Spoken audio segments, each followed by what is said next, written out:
กล้าคิดก็ต้องกล้าทำอย่ากลัวถ้าทำความดีเร่งศึกษาปัญหาให้ทันท่วงทีเมืองไทยจะพัฒนากว่านี้รายการดีคดีโลกคดีธรรมขอรำพันบรรยายความคิดเครื่องหมายแห่งสีทั้งสามงามถนัดขาวคือบริสุทธิ์สีสวัสดิ์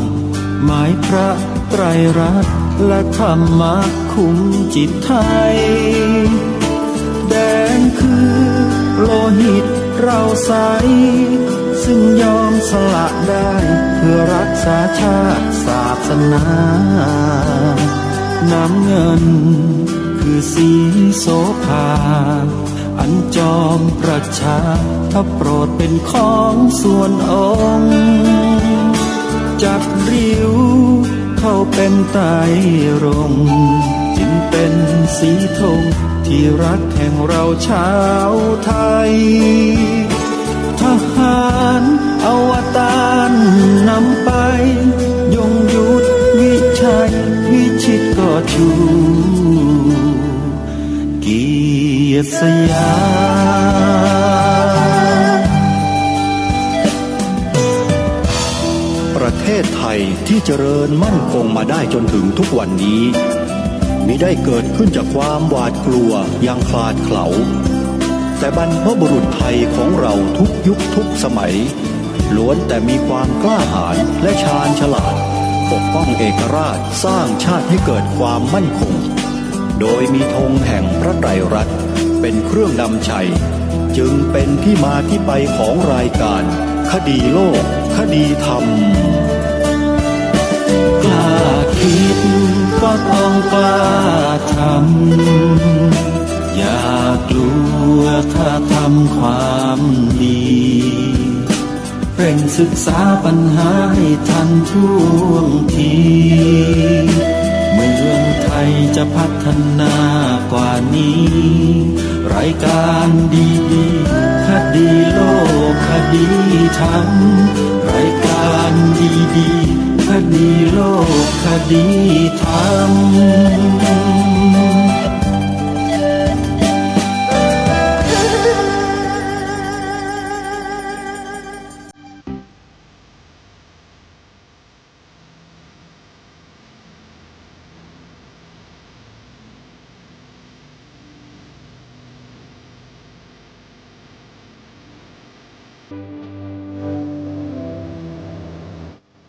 ขอกราบถวายความนอบน้อมแด่พระรัตนตรัยถวายความเคารพพระมหาเถระพระเถรานุเถระทุกท่านขอความสุขความเจริญในธรรมจงบังเกิดมีแด่ท่านสาธุชนที่กำลังติดตามรับฟังรายการจากสถานีวิทยุแห่งนี้ทุกท่านขอนำท่านผู้ฟังเข้าสู่รายการคดีโลกคดีธรรม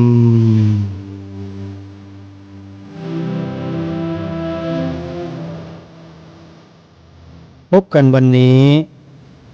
วันแรม12 ค่ำเดือน12วันนี้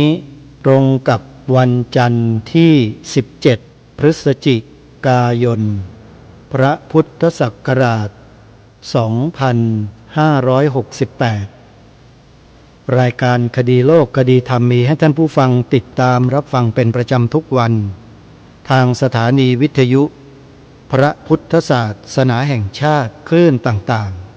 ๆท่านสามารถดาวน์โหลดแอปพลิเคชันวิทยุพุทธศาสนาทั่วไทยเพื่อติดตามรับฟังรายการนี้ได้เป็นประจำทุกวันทางสถานีวิทยุวัดหนองกาย FM 99.75 เมกะเฮิรตซ์อำเภอแม่แตงจังหวัดเชียงใหม่ วัดอารามมงคล FM 89 เมกะเฮิรตซ์อำเภอยางตลาดจังหวัดกาฬสินธุ์วัดสวนป่าดอนยานาง FM 94.25 เมกะเฮิรตซ์อำเภอยางตลาดจังหวัดกาฬสินธุ์วัดป่าจริยธรรม FM 96.50 เมกะเฮิรตซ์อำเภอนาด้วงจังหวัดเลยวัดสามชุกอำเภอสามชุกจังหวัดสุพรรณบุรี FM 100.25 เมกะเฮิรตซ์วัดศรีอุดมวงศ์ตำบลศรีสงครามอำเภอวังสะพุงจังหวัดเลย FM 101.75 เมกะเฮิรตซ์และวัดบ้านปลาคูน FM 104.50 เมกะเฮิรตซ์อำเภอโพนทรายจังหวัด101และยังมีสถานีวิทยุเครือข่ายของวัดฝายหินคลื่นสีขาวเพื่อชาวประชาอีกจำนวนหลายคลื่นสามารถติดตามรับฟังผ่านแอปพลิเคชันนี้ได้วิทยุพุทธศาสนาทั่วไทยรายการคดีโลกคดีธรรมวันนี้มาพบกับสาธุชนวันจันทร์ที่17พฤศจิกายนพระพุทธศักราช2568บรรยากาศของพี่น้องประชาชนคนไทยบรรยากาศของพี่น้องประชาชนคนไทยที่เดินทางมากราบถวายบังคมพระบรมศพสมเด็จพระนางเจ้าสิริกิติ์พระบรมราชินีนาถพระบรมราชชนนีพันปีหลวงภายในพระที่นั่งดุสิตพระบรมมหาราชวังก็ยังคงเดินทางกันมาอย่างต่อเนื่องด้วยความสำนึกในพระมหากรุณาธิคุณและความจงรักภักดีของพี่น้องประชาชนคนไทยของเราก็เดินทางกันมาที่มณฑลพิธีท้องสนามหลวงแล้วก็เดินเข้าสู่ภายในพระบรมมหาราชวังตามที่ทางการกำหนดขอย้ำอีกครั้งหนึ่งว่ากฎกติกาของการแต่งกายผู้ที่จะเข้ากราบถวายบังคมพระบรมศพนั้นสุภาพสตรีสวมเสื้อแขนยาวสีดำสวมกระโปรงหรือผ้านุ่งเลยหัวเข่าลงไปสุภาพบุรุษสวมเสื้อสีดำกางเกงขายาวทั้งสองสุภาพบุรุษและสุภาพสตรีสวมรองเท้าหุ้มส้นถ้าใครไม่มีรองเท้าหุ้มส้นถามว่ามาแล้วมีโอกาสได้เข้าไหมมีบอกได้เลยว่ามีแต่ถ้าจะให้ดีหารองเท้าหุ้มส้นมาใส่นะโยมนะจะได้ไม่ต้องลำบากการเดินทางมากราบถวายบังคมพระบรมศพทุกวันนั้นจะมีอาหารพระราชทานจากพระบาทสมเด็จพระเจ้าอยู่หัวไว้บริการพี่น้องประชาชนทุกคนเพราะจะมีโรงทานพระราชทานอยู่ที่ท้องสนามหลวงให้บริการพี่น้องประชาชนคนไทยที่เดินทางมากราบถวายบังคมพระบรมศพอย่างสมบูรณ์ใครรับประทานไม่อิ่มคงไม่มีแน่นอนถ้ายังไม่อิ่มก็ขอทางเจ้าหน้าที่เพื่อรับประทานให้อิ่มแล้วก็เดินเข้าสู่ภายในพระบรมมหาราชวังได้เลยในระหว่างเส้นทางตลอดฟุตบาทของท้องสนามหลวงนั้นจะมีรถห้องน้ำเคลื่อนที่ไว้บริการทุกท่านทุกคนอย่างสะดวกใครที่มาแล้วก็จะทราบถึงความสะดวกในข้อต่างๆเหล่านี้เป็นอย่างดีเพ เพราะฉะนั้นใครที่อยู่ในต่างจังหวัดถ้ามากันในช่วงต้นๆของงานได้ขอให้พวกเราได้เดินทางมากันนะโยมจะได้รับความสะดวกมากแต่ถ้ามากันตอนท้ายๆของงานจะมาแออัดกันมากแล้วจะลำบากขอแจ้งบอกกับทุกท่านเอาไว้ดังนี้นะในวันนี้ทางรายการก็ยังคงนำคลิปเสียงของหลวงพ่อสุรชัยฉันทสูโรที่ตอบปัญหาญาติโยมที่ฟังรายการวิทยุของท่านตอบปัญหาแบบตรงประเด็นและฟังง่ายเข้าใจง่ายเราได้ฟังท่านตอบปัญหากันมาแล้ว 2-3 คลิปในวันนี้ก็จะมีอีกคลิปหนึ่งที่ท่านได้ตอบคำถามข้อสงสัยของญาติโยมไว้เกี่ยวกับเรื่องของพระภิกษุเมื่อลาสิกขาไปแล้วมีคนเข้าไปวิพากษ์วิจารณ์ผู้ที่ลาสิกขาไปแล้วออกสื่อผ่านสื่ออะไรต่างๆเนี่ยมันจะเป็นยังไงหลวงพ่อท่านก็ตอบให้ฟังเดี๋ยวสักครู่หนึ่งเราลองมาฟังท่านดูนะเพราะว่าหลวงพ่อสุรชัยรูปนี้เนี่ยท่านเป็นพระที่มีอายุพรรษาการล่วงมาเยอะพอสมควรอายุอานามท่านก็น่าจะเข้า70ได้แล้วโยมแต่ท่านยังคงทำหน้าที่ของความเป็นพระภิกษุผู้พหูสูตรผู้ทรงแก่เรียนทรงแก่การปฏิบัติท่านเป็นพระนักปฏิบัติด้วยนะโยมอยู่วัดบวรพุทธาวาสจังหวัดพระนครศรีอยุธยาใครต้องการจะไปกราบท่านก็ไปที่วัดได้เลยนะโยมรับรองได้ว่าไม่ผิดหวัง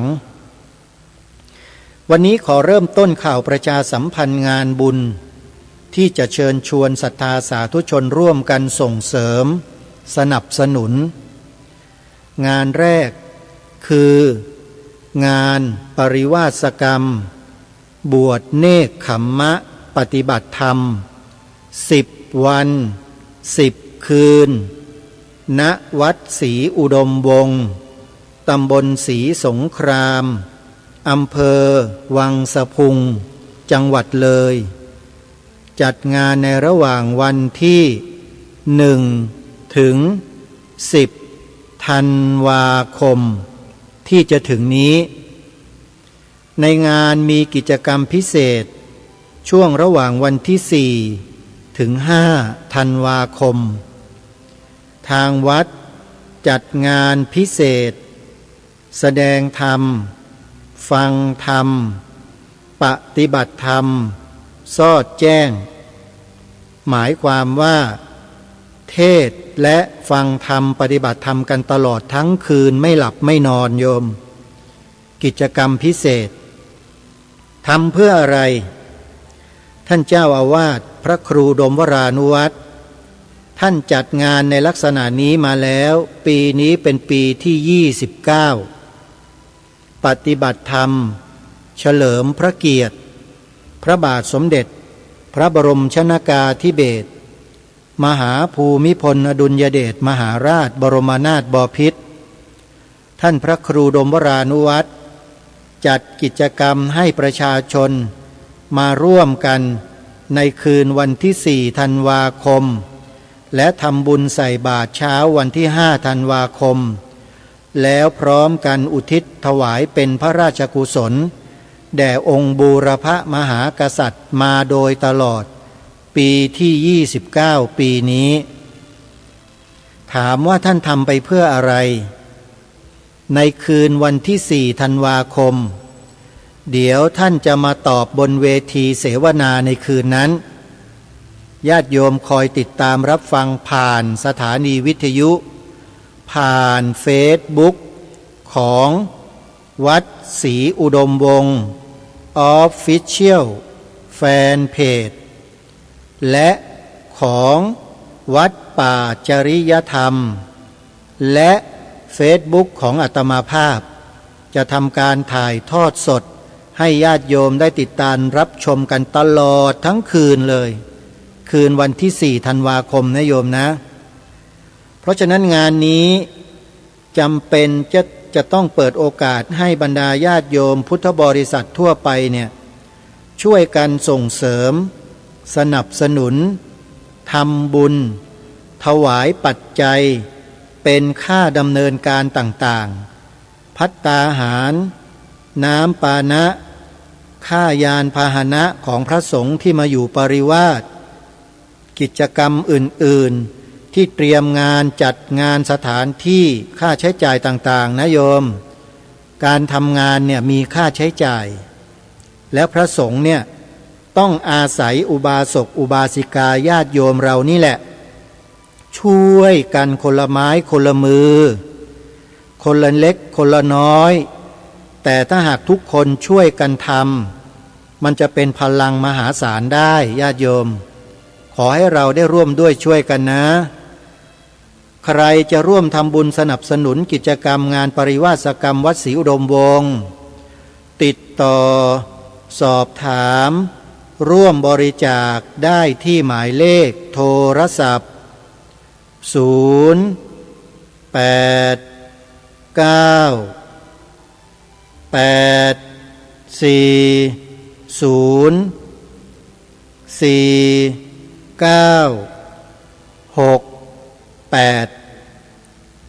พระคุณเจ้าที่ต้องการอยู่ปริวาสกรรมก็สามารถโทรศัพท์สอบถามรายละเอียดที่หมายเลขโทรศัพท์นี้ได้เลยนะครับเสร็จจากงานวัดศรีอุดมวงศ์แล้วงานใหญ่อีกงานหนึ่งรอพุทธบริษัทของเราไปร่วมนั่นก็คืองานปฏิบัติธรรมบูชาองค์พระธาตุพนม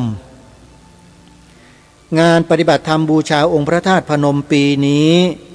กำหนดวันจัดงานเหมือนทุกปีคือเสาร์อาทิตย์ที่2ของเดือนธันวาคมในปีนี้ตรงกับวันที่13-14 ธันวาคมจึงขอเรียนเชิญเจริญพรศรัทธาสาธุชนไปร่วมงานโดยพร้อมเพรียงกันที่วัดพระธาตุพนมจังหวัดนครพนมนะโยมนะใครที่จะเดินทางไปกับวัดอารามมงคลวัดศรีอุดมวงศ์วัดป่าบ้านผืออุทยานธรรมวังวิโมกข์อุทยานธรรมดงยางและอีกหลายๆสถานที่ให้ติดต่อสอบถามไปที่ครูบาอาจารย์เหล่านั้นได้เลยนะโยมนะท่านจะตอบรายละเอียดญาติโยมให้เข้าใจกันเองโดยเฉพาะที่วัดอารามมงคลนั้นเปิดสายสอบถามญาติโยมชาวจังหวัดกาฬสินธุ์ทุกวันเลยท่านพระครูปริยัติโพธิธรรมเนี่ยท่านก็ถามญาติโยมใครจะไปเนาะเอาใครอยู่ทางไหนอยู่ตำบลไหนอำเภอไหนเดี๋ยวแม่คนนั้นพ่อออกคนนั้นรับผิดชอบโยมโทรศัพท์ไปที่พ่อออกท่านนี้นะโทรไปที่แม่ออกท่านนี้มีการบริหารจัดการสายบุญในการเดินทางไปองค์พระธาตุพนมเรียกว่าอย่างชาญฉลาดญาติโยมจะไปได้อย่างสะดวกและง่ายสบายไม่ต้องเดินทางมาขึ้นรถที่วัดอารามมงคลก็ได้สมมุติว่าโยมอยู่กมลาไสยใช่ไหมก็จะมีรถของคณะญาติธรรมที่อยู่ในอำเภอกมลาไสยเนี่ยเขารวมตัวกันแล้วก็เดินทางไปญาติโยมฟังรายการธรรมะของท่านพระครูปริยัติโพธิธรรมพอฟังท่านประกาศโยมก็โทรศัพท์เข้ารายการแล้วก็แจ้งบอกความประสงค์ว่าจะเดินทางไปด้วยท่านอาจารย์พระครูก็จะถามโยมกลับไปว่าอยู่ที่ไหนโ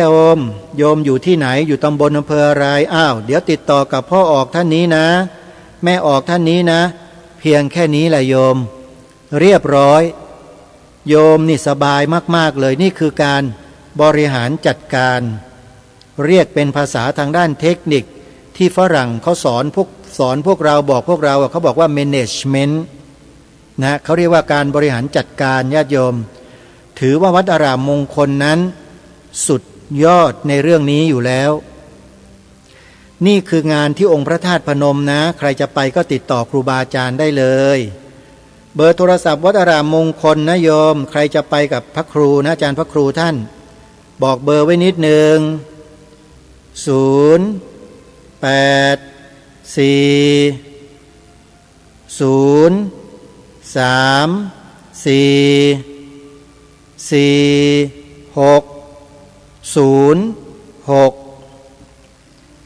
ร็จจากงานวัดพระธาตุพนมแล้วมีงานใหญ่อีกหนึ่งงานที่เราจะต้องไปร่วมด้วยช่วยกันสร้างบุญสะสมบารมีมหากุศลจิตด้วยกันญาติโยมถือว่าเป็นการนัดหมายของพวกเราชาวพุทธในทุกปีเลยงานนี้ใช้ชื่อว่า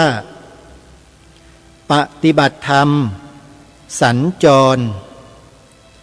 สาธุชนญาติโยมทุกท่านงานปฏิบัติธรรมสัญจรนี้เป็นดำริของครูบาอาจารย์ของเราที่ต้องการให้บรรดาญาติโยมพุทธบริษัทเรานั้นมีสถานที่จัดกิจกรรมโดยบำเพ็ญกองการกุศลร่วมกันเป็นประจำทุกปีถึงแม้ว่าจะเป็นปีละหนึ่งครั้งแต่พลังบุญนั้นมหาศาลญาติโยมที่บอกว่าบุญมหาศาลก็เนื่องด้วยว่ากิจการงานในลักษณะเช่นนี้เนี่ยเป็นกิจการงานที่ต้องใช้ความอดทนสูง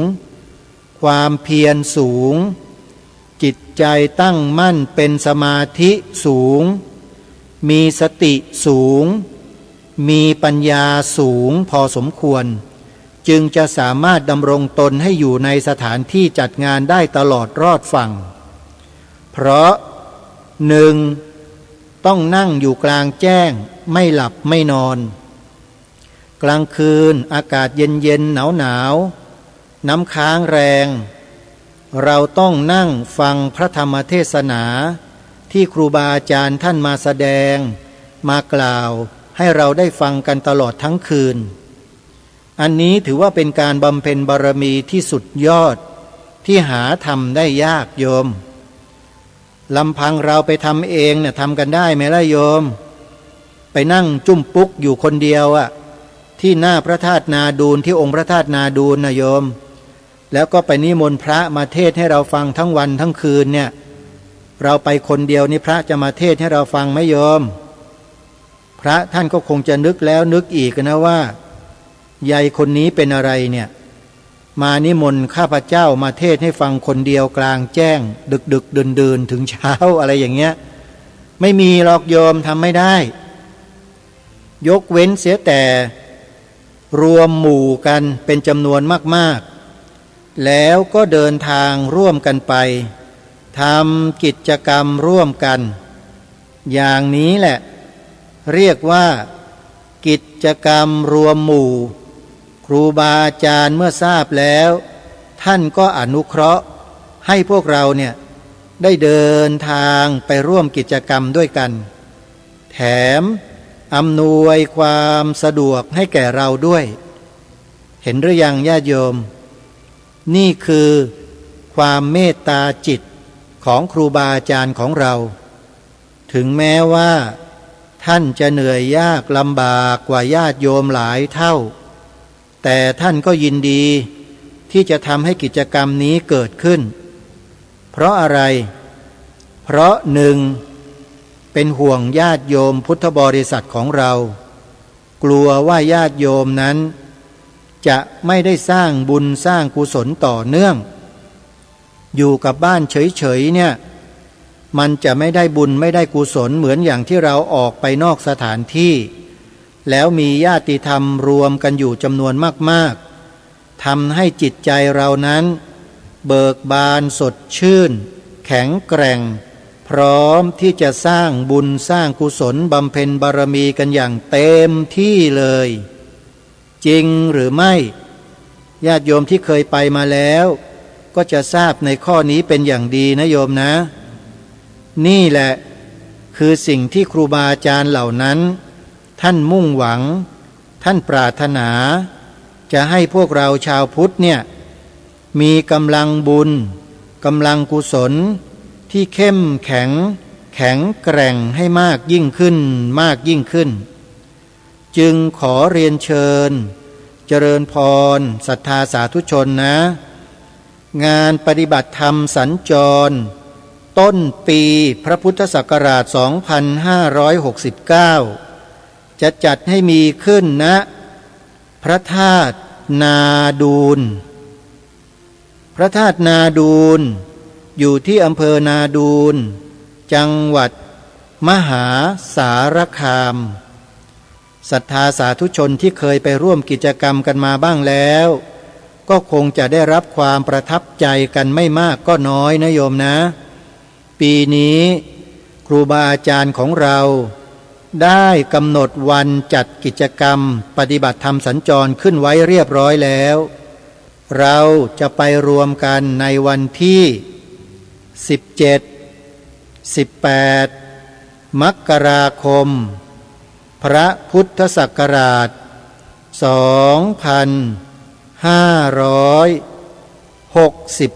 2569 ปีหน้าญาติโยมประกาศประชาสัมพันธ์เชิญชวนบอกข่าวกับญาติโยมไว้แต่เนิ่นๆเพื่อให้เรานั้นเตรียมความพร้อมทั้งร่างกาย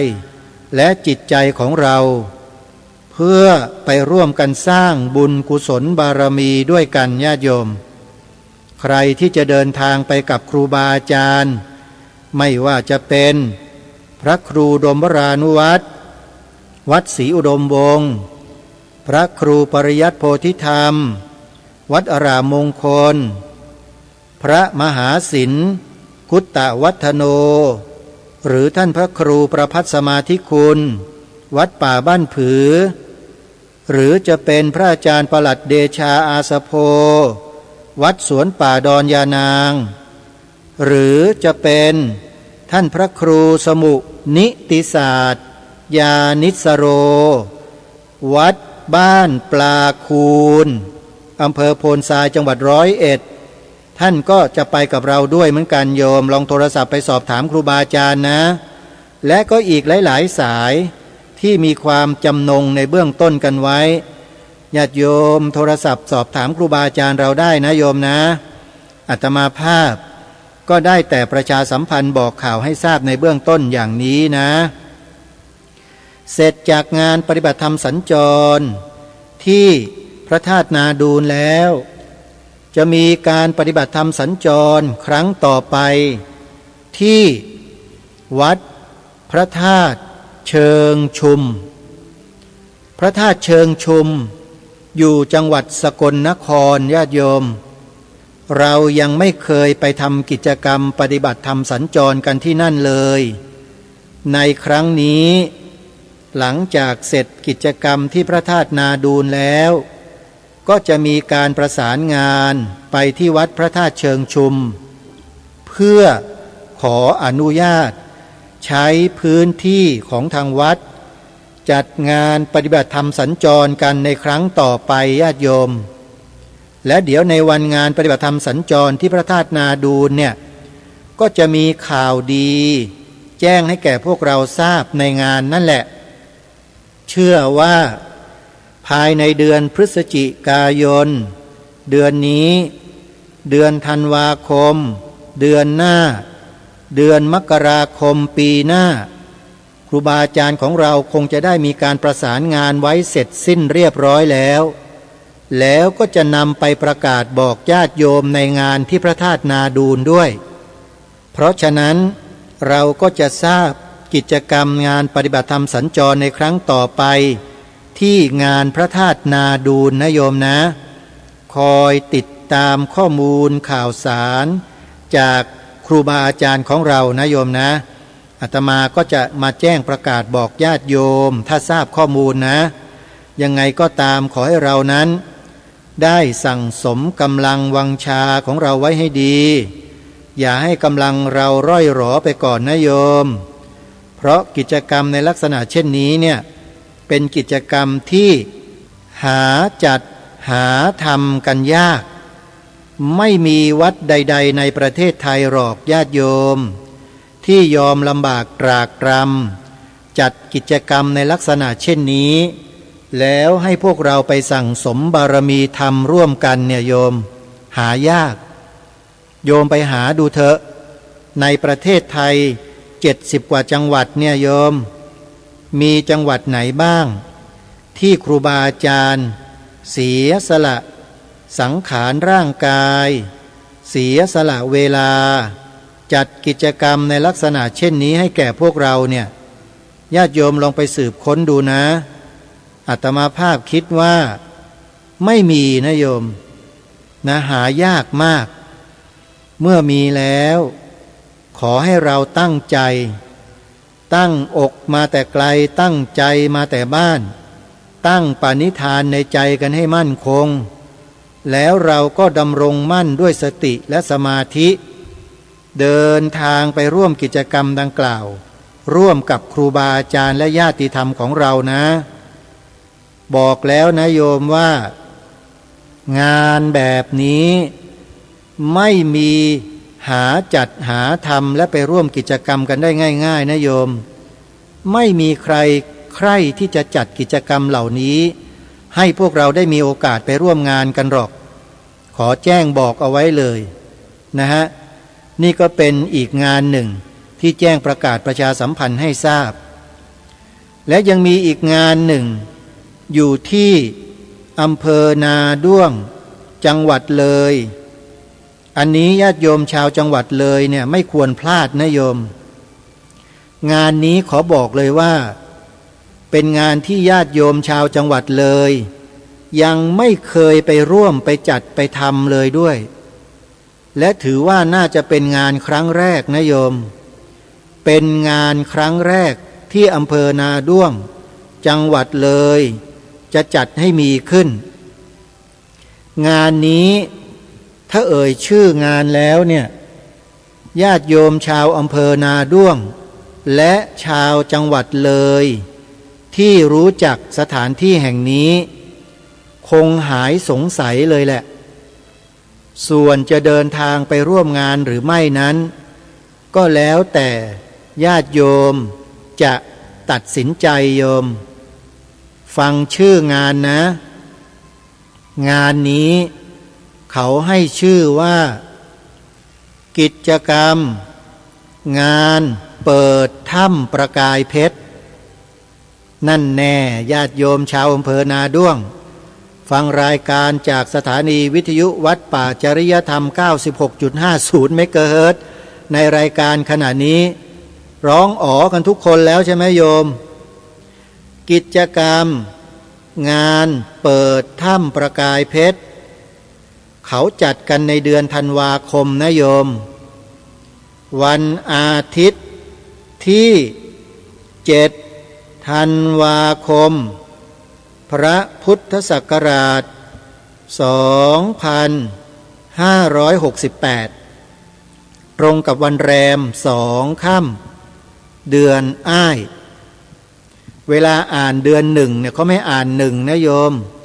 เดือนหนึ่งกับเดือนสองที่เป็นเดือนไทยเนี่ยเขาอ่านว่าเดือนอ้ายถ้าเดือนสองเขาอ่านว่าเดือนยี่รักษาโบราณประเพณีไว้นะรักษากันไว้อันนี้สำคัญนะโยมบรรพบุรุษของเรานะท่านได้ทรงไว้สืบไว้รักษาไว้เราลูกหลานบรรพบุรุษไทยก็ต้องช่วยกันสืบสารไว้ด้วยเหมือนอย่างที่ทางรายการรณรงค์ให้พวกเราได้อ่านปีพ.ศ.เป็นคำเต็มๆจำได้ไหมไม่ใช่อ่านแค่พุทธศักราชเฉยๆให้ใส่คำว่าพระไว้ข้างหน้าด้วยโยมทำตามที่อาตมาแนะนำเถอะจะเป็นประโยชน์มากๆเลยเป็นบุญและเป็นกุศลด้วยเป็นการแสดงความเคารพต่อปีพระพุทธศักราช ซึ่งเป็นศักราชของพระพุทธศาสนาของเราใส่คำว่าพระไปด้วยนะพอสอที่มีจุดเนี่ยอ่านเต็มว่าพระพุทธศักราชอย่างปีนี้พระพุทธศักราช2568อ่านให้เต็มเชื่ออาตมาโยมอาตมาภาพเนี่ยอยู่ในข้อมูลข่าวสารในประเทศนี้เกี่ยวกับเรื่องจารีตประเพณีวัฒนธรรมมาโดยตลอดคอยติดตามสถานการณ์มาโดยตลอดคำว่าพระเมื่อก่อนนี้เขามีใส่กันมาโดยตลอดแต่อยู่มาไปตัดคำว่าพระทิ้งเสียแปลว่าคนที่มีเจตนาและความตั้งใจตัดออกเนี่ยเขาไม่มีความเคารพในพระพุทธศาสนาของเราแล้วเราจะไปกล่าวตามคนที่ไม่เคารพพระพุทธศาสนาของบ้านของเมืองเราได้ยังไงล่ะโยมเราก็ต้องยึดถือตามบรรพบุรุษของเราสิบรรพบุรุษเราเวลาอ่านปีพ.ศ.เขาอ่านเต็มว่าพระพุทธศักราชถ้าเราไม่อ่านตามครูบาอาจารย์บรรพชนบรรพบุรุษเรานั่นก็หมายความว่าเราไปเชื่อบุคคลอื่นไปเชื่อถือบุคคลอื่นให้ความเคารพคนอื่นมากกว่าบรรพชนตัวเองใช่ไหมอ้าวถ้าไม่พูดอย่างนี้แล้วจะให้พูดยังไงล่ะอย่าบอกนะว่าไม่รู้ไม่รู้อะไรอาตมาบอกอยู่หยกเนี่ยว่าเป็นของบรรพบุรุษตัวเองเมื่อทราบแล้วรู้แล้วเราก็ต้องอ่านพ.ศ.เนี่ยให้ครบอย่าให้ตกแม้แต่คำเดียวโดยเฉพาะคำว่าพระคำนี้เวลาไปอยู่ในชื่อของใครก็แล้วแต่โยมไม่ว่าจะชื่อใครก็ตามนะบุคคลคนนั้นคือบุคคลที่เราต้องเคารพเช่นพระพุทธเจ้าเคารพไหมพระมหากษัตริย์เคารพไหมพระบรมวงศานุวงศ์เคารพไหมพระภิกษุหรือพระสงฆ์เคารพไหมนี่แหละถึงบอกพวกเราไงว่าการอ่านปีพ.ศ.คำเต็มควรมีคำว่าพระอยู่ข้างหน้าด้วยต้องขออนุโมทนาบุญกับทิศโชคนี่นำไปอ่านคำเต็มแล้วเวลาประชาสัมพันธ์กิจกรรมอะไรก็แล้วแต่เป็นมหามงคลอย่างมากเลยทิศโชคขอให้รักษาความดีดุจเกลือรักษาความเค็มไว้นะส่วนใครที่ยังไม่มีเกลือก็ขอให้นำเกลือมาใส่ให้เยอะๆโยมมันจะได้เค็มเหมือนกับเกลือนะเค็มเหมือนกับเกลือไม่ได้หมายความว่าระหนี่ทีเหนียวไม่ใช่ความหมายอย่างนั้นหมายถึงคุณสมบัติความดีโยมก็ดุจเหมือนกับความเค็มนั่นแหละถ้าเราไม่เติมความดีลงไปในชีวิตความดีวันหนึ่งมันก็หมดเกลือก็เหมือนกันถ้าเรานำน้ำจืดน้ำไม่ดีไปใส่เกลือใส่ลงไปความเค็มหายไหมโยมไม่มีเหลือหมดฉันใดก็ฉันนั้นเหมือนกันชีวิตคนเราเนี่ยนะโยมชีวิตคนเราเนี่ยเกิดมาเป็นมนุษย์พบพระพุทธศาสนาเกิดมาด้วยจิตที่ปฏิสนธิด้วยจิตที่เรียกว่ามหากุศลเป็นมหากุศลญาณสัมปยุตนะโยมไปดูในอเหตุกจิต18แล้วโยมจะทราบรายละเอียดในข้อนั้นเป็นอย่างดีเพราะทำหน้าที่จุติและปฏิสนธิแล้วมีสภาวะอะไรเข้าไปสหรคตหรือเป็นองค์ธรรมในจิตเหล่านั้นถ้าศึกษาพระอภิธรรมมาก็จะทราบในข้อนี้เป็นอย่างดีสรุปความก็คือพวกเราที่เกิดมาเป็นมนุษย์แล้วได้พบพระพุทธศาสนากันอยู่ทุกวันนี้เกิดมาด้วยกุศลจิตกันทั้งนั้นเลยเหมือนกับ เหมือนกับเกลือนะโยมเกิดมาจากมหาสมุทรอันกว้างใหญ่ไพศาลพอเป็นเม็ดเกลือไม่ว่าจะเป็นเม็ดหยาบเม็ดป่นก็ตามความเค็มมันก็ต้องติดมาด้วยตลอดเลยใช่ไหมเราจงรักษาความเค็มคือความดีเหล่านั้นเอาไว้ด้วยรักษายังไงล่ะเติมความดีให้กับชีวิตไปเรื่อยๆอย่าไปให้ใครนำเอาความจืดความจางทั้งหลายหรือความไม่ดีมาใส่แทนนะแล้วเราจะหมดความดีไปในที่สุดครูบาอาจารย์เราจัดงานจัดกิจกรรมอะไรต่างๆอย่างที่ประกาศไปนี่แหละเราก็เดินทางไปร่วมไปปฏิบัติกับครูบาอาจารย์ของเรานั่นแหละเขาเรียกว่าเติมบุญเติมกุศลเติมบารมีธรรมของเราขึ้นไปเรื่อยๆไม่ต้องไปสนใจหรอกว่าเราจะบรรลุขั้นนั้นขั้นนี้จะได้หรือไม่ได้จะอะไรอย่าไปสนใจโยมอย่าเอาใจไปขวักไขว่เรื่องผลสร้างเหตุทำเหตุของเราให้ดีแล้วผลไม่ต้องไปเรียกหาหรอกสร้างไว้อย่างไรผลมันก็ไปอย่างนั้นแหละนี่แหละเขาเรียกว่าอำนาจของกรรมคือการกระทำโยมเพราะฉะนั้นกิจกรรมงานเปิดถ้ำประกายเพชรในวันอาทิตย์ที่7 ธันวาคมนี้ที่วัดถ้ำประกายเพชรชาวบ้านโพนสว่างวังเย็นหมู่3หมู่10ตำบลนาดอกคำอำเภอนาด้วงจังหวัดเลยเขาจะจัดงานนี้ขึ้นขอเรียนเชิญญาติโยมสาธุชนชาวอำเภอนาด้วงชาวอำเภอใกล้เคียงอำเภอนาด้วงหรือญาติโยมชาวจังหวัดเลยทุกท่านทุกคนไปร่วมมหกรรมกิจกรรมงานเปิดถ้ำประกายเพชรอันสวยสดงดงามด้วยกันนะโยมทำไมอาตมาจึงบอกว่าสวยสดงดงามเคยไปเห็นมาแล้วหรือไงใช่ไปดูมาแล้วโยมอาตมาไปดูมาแล้วไปงานวัดป่าจริยธรรมแล้วก็แวะไปดูมาแล้วญาติโยม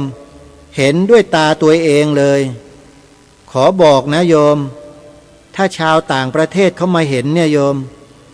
เขาจะร้องอื้อหือเลยแล้วเขาจะมหัศจรรย์ใจสุดๆเลยด้วยเขาไม่เคยเห็นในประเทศของเขาไม่เคยมีอะไรแบบนี้หรอกสาธุชนญาติโยมทุกท่านสถานที่ที่เป็นสถานที่ประหลาดสถานที่ที่มหัศจรรย์แบบเนี้ยมีอยู่ไม่กี่สถานที่ในโลกนะขอบอกถ้ำประกายเพชรแห่งนี้ก็เป็นอีกแห่งหนึ่งที่มีอยู่ในอำเภอนาด้วงและอยู่ในตำบลนาดอกคำซึ่งเป็นตำบลที่เจ้าคณะอำเภอนาด้วงอาศัยอยู่ด้วยเจ้าคณะอำเภอนาด้วงอยู่วัดไหนรู้ไหมโยมวัดป่าจริยธรรมใครล่ะก็พระอาจารย์นิรุตไงพระครูจริยสารธรรมของเรานั่นเองญาติโยมนะถ้ารู้แล้วโยมจะไม่มางานนี้ได้ยังไงเนี่ยไม่แน่นะอาตมาอาจจะไปงานนี้ด้วยเสร็จจากงานวัดศรีอุดมวงศ์แล้วอีก2 วันเท่านั้นเองค้างวัดศรีอุดมวงศ์สักคืนหนึ่งแล้วก็เดินทางไปวัดป่าจริยธรรมเสร็จแล้ววันที่7ก็มูฟเข้าไปที่งานเปิดถ้ำประกายเพชรโอ้ได้2 งานเลยเห็นไหมอ้าวใครจะไปร่วมงานเปิดถ้ำประกายเพชรวันที่7 ธันวาคมศกนี้ขอเชิญได้นะโยมนะอาตมาภาพประชาสัมพันธ์บอกข่าวญาติโยมแล้วนะทีนี้มาเหลือบดูเวลาแล้วโอ้ใกล้จะหมดอีกแล้วโยมเตรียมคลิปการบรรยายการให้ความรู้ตอบคำถามญาติโยมของหลวงพ่อสุรชัยเตรียมไว้แล้วล่ะแต่ดูเวลาแล้วนะไม่พอซะแล้วโยมเอาอย่างนี้แล้วกันเปิดให้ฟังเป็นกระแสนิดนึงเดี๋ยวเราลองมาฟังกันดูนะโยมเปิดไม่เยอะนะเพราะเดี๋ยวจะสรุปแล้วหมดเวลาเดี๋ยวพรุ่งนี้มาฟังคลิปเดิมกันต่อให้จบเอาไปฟังกันดูนะว่าหลวงพ่อท่านพูดเรื่องอะไรฮะไปฟังกันดูนะถามว่าถ้าพระศึกแล้ววิจารณ์ได้ตามปกติไหมครับก็เป็นธุระของท่านน่ะคนไหนศึกนึกก็เรียกว่าเป็นคนคล้ายๆอย่างนี้นะโยม สถานะพระดั้งเดิมเลยนะพูดตั้งแต่เริ่มเลยสถานะของบุคคลที่เป็นพระเนี่ยเหมือนกับคนที่มาสู่สนามลงสู่สนามรบลงสู่สนามรบพวกอุบาสกอุบาสิกาเนี่ยเหมือนญาติพี่น้องที่อยู่กองหลังก็ได้ข่าวว่าท่านองค์นั้นท่านผู้นั้นรบชนะท่านนั้นองค์นั้นองค์นี้รบแพ้เสียท่าบาดเจ็บสาหัสตายคาที่อะไรเนี่ยเราเป็นญาติที่อยู่กองหลังเนี่ยมันจะรู้สึกว่าสมน้ำหน้าเลยมันไม่ใช่ญาติไม่ใช่ญาติเลยนะคนที่เป็นญาติก็จะรู้สึกว่าโอ้ไม่น่าเลยเป็นห่วงเป็นใยไปทำหน้าที่ลบกับกิเลสแล้วแพ้มาบาดเจ็บมาถ้าแม้พระด้วยกันนะถ้าบาดเจ็บเนี่ยท่านก็จะพยายามเยียวยาหาทางที่จะให้ท่านกอบกู้สถานะกลับมาให้ได้ไม่มีการซ้ำเติมให้ท่านตั้งตัวตั้งสติขึ้นมาจะพาออกมาจากสนามแล้วก็ทำการเยียวยาบางคนเยียวยารอดบางคนเยียวยาไม่รอดนั้นในสถานะภาวะแบบนี้มันเป็นมาอย่างนี้ตั้งแต่ดั้งเดิมนะพระเนี่ยถ้าเป็นพวกชาวพุทธด้วยกันเขาจะไม่มีการลุ้นสมน้ำหน้าหรือว่าด่าว่าวิพากษ์วิจารณ์ในทางเสียเขาจะเข้าใจว่าท่านนั้นแพ้เสียท่าหมดสภาพน่าเห็นใจบางคนนี่แพ้แบบแพ้หมดรูปแพ้ไม่เป็นท่าเป็นทางเลยน่าเห็นใจเหมือนกันลำดาบมาก็อย่างดีเลยนะตั้งท่ามาแล้วก็มาสะดุดขาตัวเองล้มแล้วก็เจ็บหนักอย่างเนี้ยมันรู้สึกน่าเห็นใจก็จะรู้สึกเห็นใจมากกว่าที่จะไปคอยซ้ำเติมมันไม่ใช่วิสัยของญาติก็ไม่ทำกันอย่างนั้นดั้งเดิมเลยนะคนสมัยดั้งเดิมทีนี้พระพุทธเจ้าก็เหมือนพ่อมันเป็นธรรมราชาก็พยายามวางยาเพื่อเยียวยารักษาในขั้นตอนต่างๆเอาละญาติโยมสาธุชนนะเดี๋ยวพรุ่งนี้มาฟังหลวงพ่อพูดให้จบนะท่านได้ปรารภและพูดในเรื่องนี้เอาไว้น่าสนใจมากท่านบอกว่าพุทธบริษัทของเราเนี่ยเป็นเหมือนญาติกันทั้งนั้นเลยไม่มีญาติคนไหนหรอกเมื่อเห็นญาติตัวเองเพลียงพล้ำแล้วพ่ายแพ้แล้วล้มไม่เป็นท่าแล้วก็ไปซ้ำเติมเนี่ยไม่ใช่วิสัยของญาติแต่เป็นอะไรก็ไม่รู้เดี๋ยวพรุ่งนี้มาติดตามรับฟังหลวงพ่อกันต่อวันนี้เวลาของรายการหมดแล้วท่านผู้ฟังคงต้องสมมุติยุติรายการไว้แต่เพียงเท่านี้ก่อนพบกับรายการได้ใหม่ในวันพรุ่งนี้ขอความสุขความสวัสดีในธรรมจงมีแก่ท่านสาธุชนทุกท่านทุกคนเทอญ